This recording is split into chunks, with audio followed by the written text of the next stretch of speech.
If you want to understand transformers, you'll need to start with attention. Attention is the message passing that happens on the fully connected graph in the vector space. And in this video, I'll be explaining attention, and I'll show you exactly how it shows up inside of a real LLM system. So what replaced our recurring neural networks?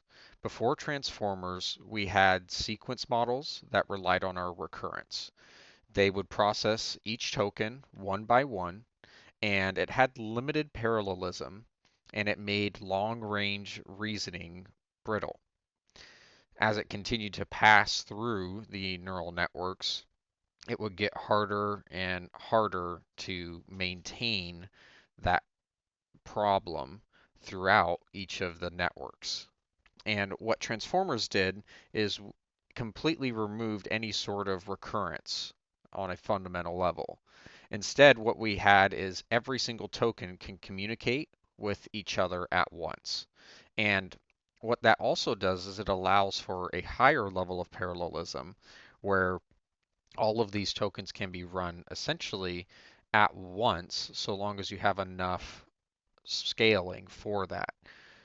You would have in recurring neural networks, you would have more of a horizontal scaling where it would be deeper and deeper. And with transformers, you can vertically scale it by having more and more machines run different aspects of it. So then what happens here in attention is we have this token graph, and each of these nodes are interconnected between each other, and each of these nodes are also given a softmax. And so what happens is our node gives a query, a key, a value, and what this communicates is what the value of the node is in relation to other nodes or in relation to the query that is given. So we could think of each of these vector nodes being different letters in a sentence. And depending on how we use different words in a sentence, you may or may not have a different understanding of what that sentence is. So think of different words that have different meanings in different contexts. That's what the attention layer is really allowing for, is to guarantee what that context is and allows for different words like banks. You could have a river bank, you could have a bank that is a financial institution. Those kinds of things are something that attention does really well by giving a softmax based upon the context. So the problem though with attention is how it scales. And so what we can see is that really as this grows and gets larger and larger, it's like an n squared quadratic growth. You can go ahead and talk to all those other tokens, and that's great in terms of context. That's great in terms of making it more parallelized, but we also are needing a lot more compute in order to make this work. And so later on in this video, when we're going over the actual LLM interface, we will see how as we increase tokens, the actual runtime and latency is much worse. It will scale in a quadratic-like way. So what we can see kind of is one of the big things that came out of this architecture is a decoder only model. So there's encoder and decoder, and then there's decoder only, and there's encoder only, and those are kind of specific to the transformer model. They can all work for different use cases, but a decoder only was the GPT style. So that's kind of what caused everything to blow up was the chat GPT models. And GPT-3 was kind of the first big step of people starting to use these different types of models. And what these decoder only models are is each tokens are generated one at a time, and they're not allowed to look at the future tokens, but it enforces masking so that entries in this attention matrix are focused to 0 before that softmax. So it preserves any causality that takes place, and otherwise, if the model could see everything, the model would go and cheat in order to get its answer. So it's really building upon rather than seeing the whole thing and then just instantly solving.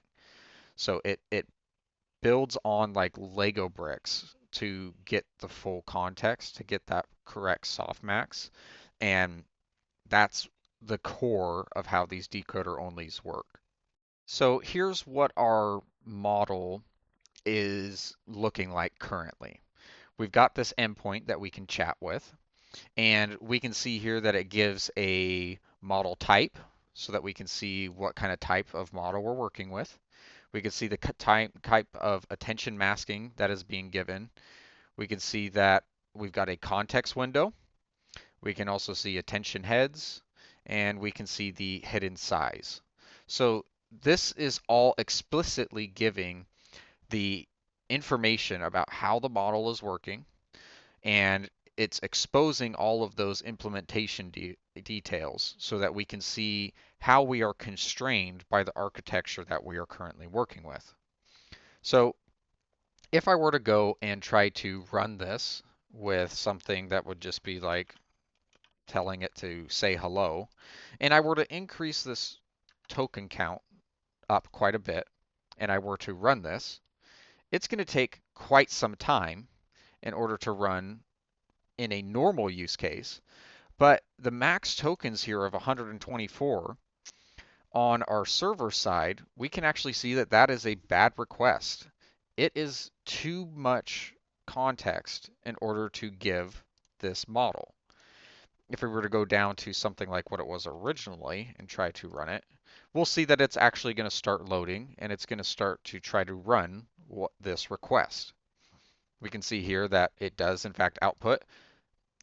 This is garbage. It is not at all what we've asked it to do, but we can see that we get some information here, like what kind of model we're running. We can see the context window. We can see the how much of that was used. We can see the model type, our kind of masking that we're doing, and our size. So now what I've also gone ahead and done is I've went to create a stress test for this model. And what the purpose of this stress testing is is to show exactly how that latency rises as our content length is increasing. So running this script, we can see that we've got the following headers. We've got the run, our prompt tokens, and then our latency and our context used by that, as well as our estimated ops. So we can see that as we increase our tokens each time, our latency is not only getting larger slightly, we can see here that on this runtime it was actually a little less, but it is generally increasing. And most importantly, our ops here shows that it's going quadratic. It is going up by a almost double each time. So we can see that as that increases with time, we're going to be getting more and more compute problems, as that is really that limiting factor of how the models work. So these transformers, they're not something that is necessarily hard to understand once you get that core idea of attention nailed down, but you need to understand that attention, it doesn't just solve all the problems of LLMs and it makes everything just work super simply. It comes with a big scaling cost. And you can measure that just like I've shown here in these estimated ops and the latency of the model.